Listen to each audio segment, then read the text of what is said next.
This guy's gonna go over the cheat steps for Kurogiri and like one bonus thing at the end that I think is really important for every Kurogiri player to know and do. That's just portal smushing. The first cheat setup usually meant for zones, it's portal extensions, and just using it on someone. So you have a portal already set up, go beta, and walk through the existing portal.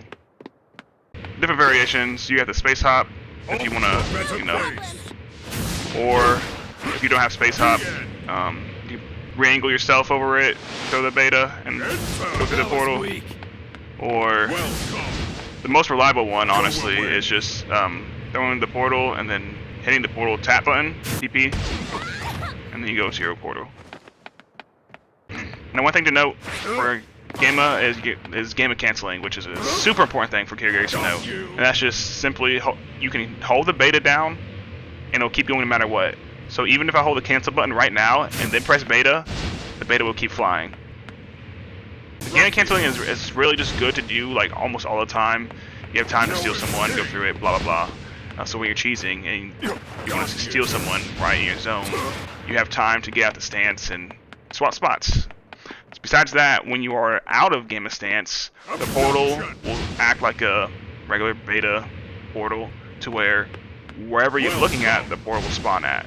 So if I'm a gama and I do the gama cancel, right, it'll just spawn wherever I'm looking at. But if I stay in the gama and do the same thing, the portal will spawn like in a predetermined place.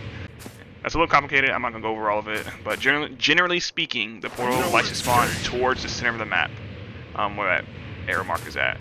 So it will try to calculate where you're facing at first, and then like go towards wherever the most centered part is at.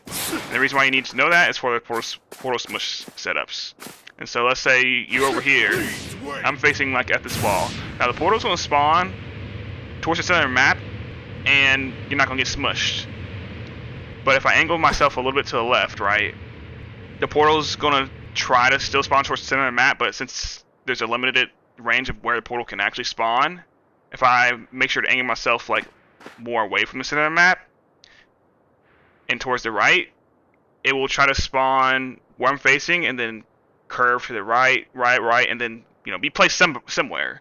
So it's maybe another video another day. I don't feel like I'm not going all the small details, but when you do that, you're still in the ball, and you steal someone, boom. So again, gama smush, you can do gama cancel, and then have time for TP, and if no tech cheese setup, you can use a wall if you need to, slow fall here, and then cheese, or you can put yourself over the portal if there's no wall, slow fall into the portal, and then cheese. Not necessarily set up, but there might be an instance where you want the portal to spawn in front of the ball instead of where you are at. So all you have to do is just hit tap gamma before the portal ends. So I can beta tap gamma, and now the portal spawn where the ball was at instead of where I was out on the ground. Now I call this stance swapping, and it's just you're gonna need the spacing down. There's some techniques, but that part. I call it stance swapping because you swap positions while in your game stance. But for the stance swap to work, the other portal has to be on the ground. Because if it's in the air, you'll like cancel it, or you'll fly a little bit in the air. Like this.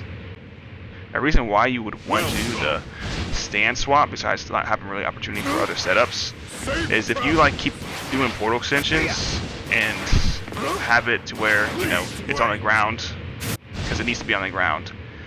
Now you can cheese from pretty far away. Like yeah. Now I'll show you an example. I'm just gonna call that the melee sending setup. Now when you do moves, if you hold a directional input, you can keep doing melee 1-2 1-2 over and over again, pretty much, because when you hold a directional input, it ends the end lag of the melees. So when you do this setup, you want to do the third move as late as possible, and so you kind of don't want to end the end lag of your moves. So when you do the third hit, when it comes out, that's when you do a directional input. So you want to delay the third hit as long as possible, and then act out of it. You don't even need to land it.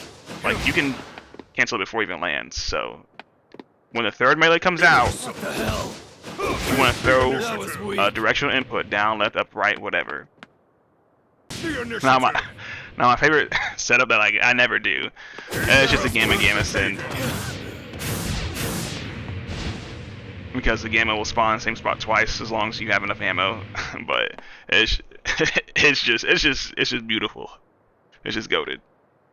For a gamma send, you still can do it with setting it up with the gamma first, but you just have to know how he works, where the person's going to be at, and turn in time.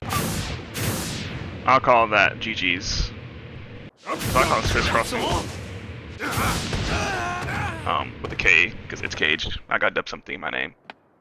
And that's mainly used cheese-wise if they're in zone and you want to damage them with a portal, you know, or something, and want to send them out. This is like the best way to send them out and get the most value.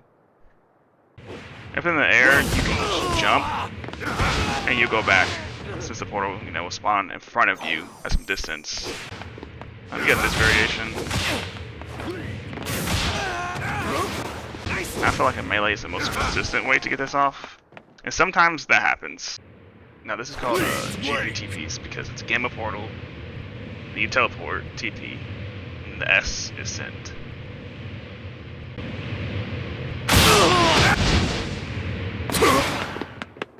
Got you! Now when you steal someone with gamma, they want to go towards you. That's where the velocity will send you. And so when you hit gamma, right, I was looking this direction. Now if I get out of it, I'm still looking that direction. So I'll be looking the last direction that I looked at. So it's all together. I was looking this way, so I know that's where I'm gonna be looking at. He's gonna go towards me, so that means I gotta look towards the right. And since I'm looking straight, I know to turn to the right.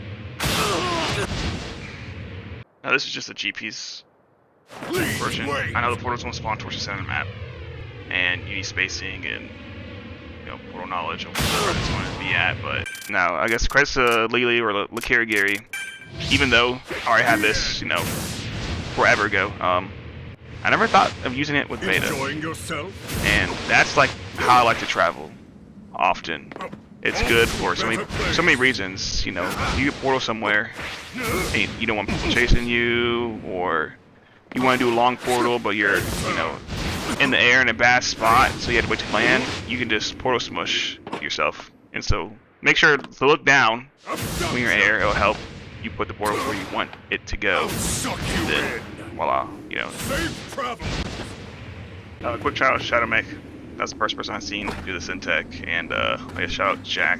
He made a video to inspire me to finally make mine. So go check out his. I'll put that in the description. And take care. Stay cheesing.